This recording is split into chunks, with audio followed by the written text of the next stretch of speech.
पौष मास कृष्ण पक्ष की सफला एकादशी का महात्म्य। युधिष्ठिर ने पूछा, स्वामिन, पौष मास के कृष्ण पक्ष में जो एकादशी होती है उसका क्या नाम है, उसकी क्या विधि है तथा उसमें किस देवता की पूजा की जाती है, यह बताइए। भगवान श्री कृष्ण ने कहा, राजेंद्र, बतलाता हूँ, सुनो।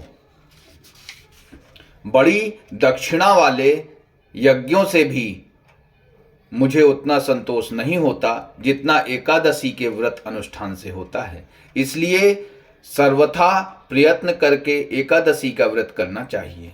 पौष मास के कृष्ण पक्ष में सफला नाम की एकादशी होती है। उस दिन पूर्वोक्त विधान से ही विधि पूर्वक भगवान नारायण की पूजा करनी चाहिए।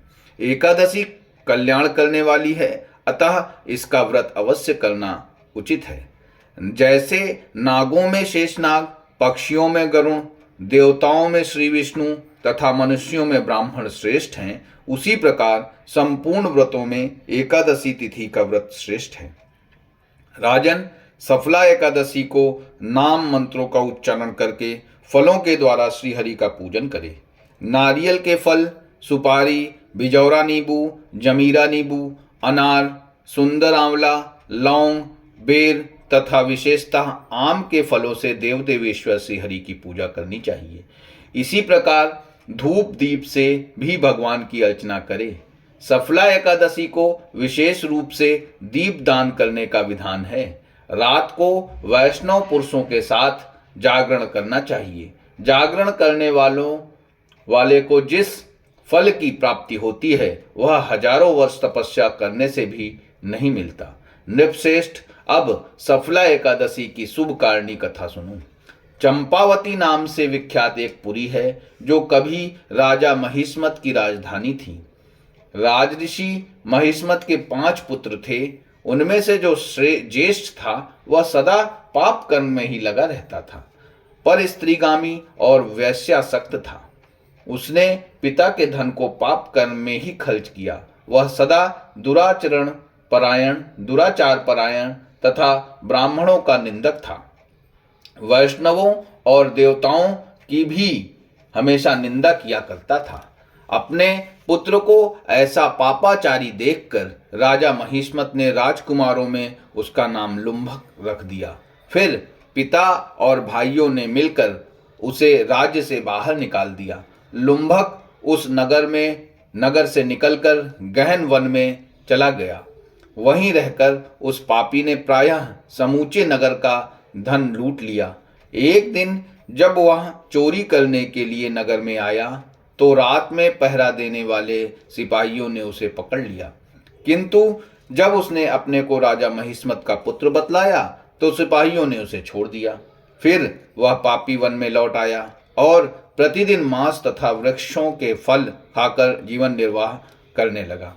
उस दुष्ट का विश्राम स्थान पीपल वृक्ष के निकट था। वहां बहुत वर्षों पुराना पीपल का वृक्ष था। उस वन में वह वृक्ष एक महान देवता माना जाता था। पाप बुद्धि लुम्भक वहीं निवास करता था। बहुत दिनों के पश्चात एक दिन किसी संचित पुण्य के प्रभाव से उसके द्वारा एकादशी के व्रत का पालन हो गया।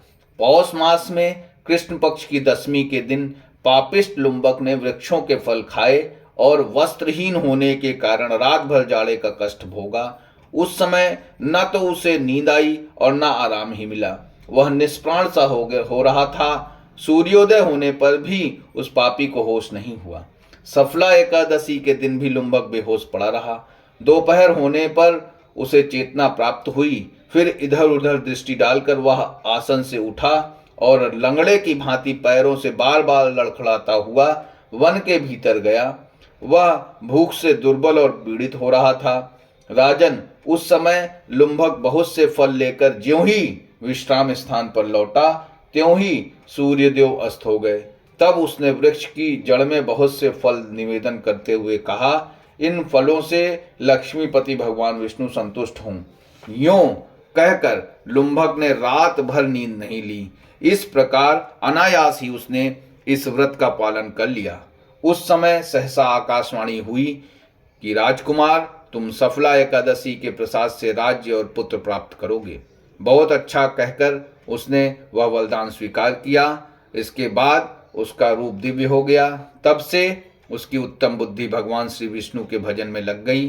दिव्य आभूषणों की शोभा से संपन्न होकर उसने अकंटक राज्य प्राप्त किया और 15 वर्षों तक वह उसका संचालन करता रहा। उस समय भगवान श्री कृष्ण की कृपा से उसके मनोज्ञ नामक पुत्र उत्पन्न हुआ। जब वह बड़ा हुआ तब लुम्भक ने तुरंत ही राज्य की ममता छोड़कर उसे पुत्रों को सौंप दिया और वह भगवान श्री कृष्ण के समीप चला गया, जहां जाकर मनुष्य कभी शोक में नहीं पड़ता।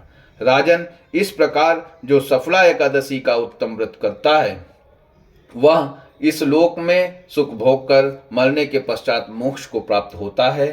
संसार में वे मनुष्य धन्य हैं जो सफला एकादशी के व्रत में लगे रहते हैं, उन्हीं का जन्म सफल है। महाराज, इसकी महिमा को पढ़ने, सुनने तथा उसके अनुसार आचरण करने से मनुष्य राज सूर्य यज्ञ का फल प्राप्त करता है। जय श्री राम। जय एकादशी माता की।